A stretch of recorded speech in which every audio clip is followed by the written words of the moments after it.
The second seed of Group B and the top seed in Group B facing the second seed of Group A. So actually this win, the wins of Santa Rosa and Tikas Kapampangan is huge for their bid to qualify for the semifinals, because only the top two teams will advance to the semis. So again, at the moment, sharing second spot is Tikas Kapampangan and Santa Rosa Eridanos.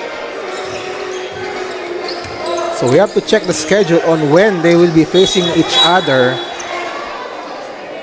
And definitely that game will be huge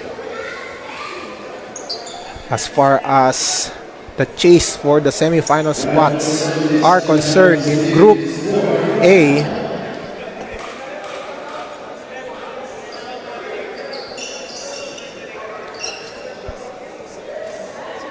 And again, our tournament format, the winner of the semifinals will play a best of 5 championship series.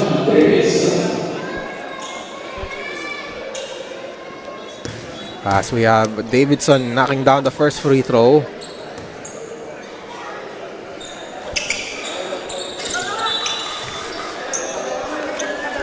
And we will have another free throw.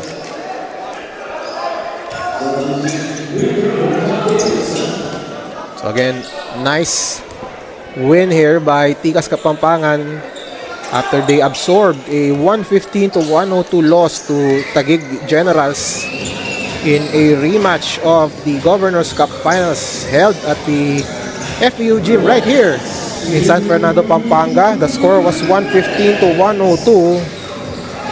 Tikas only had 5 blaze threes in that contest. Taguig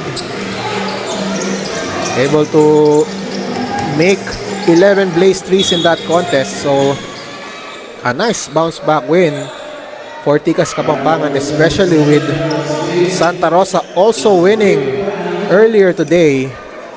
They defeated the Pangasinan Asinderos in comeback fashion.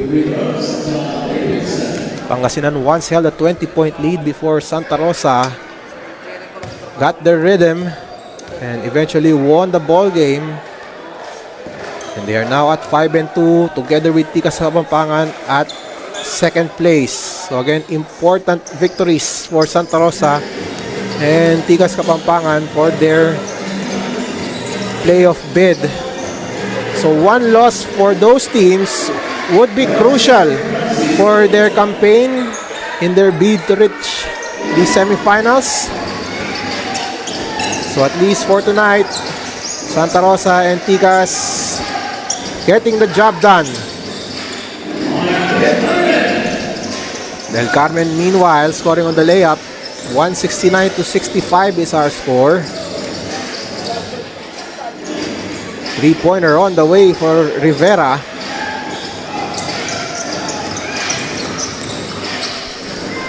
Outside shot is an air ball for Harms Wee. And with this defeat, Manila will fall to 1-6 as we see Joseph Francisco with that dunk.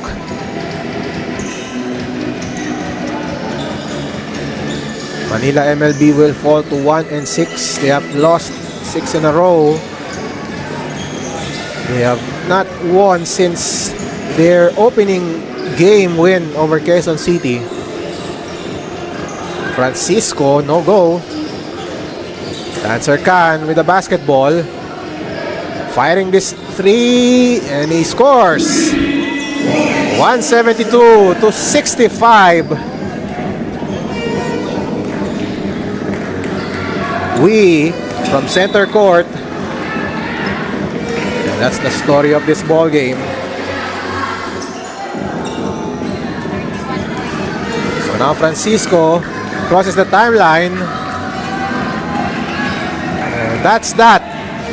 Tikas Kapampangan on their way to a victory.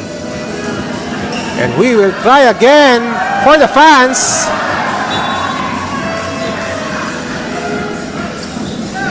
So Tikas goes home victorious in their return at home. Coach Jeff Chan congratulating the Manila team.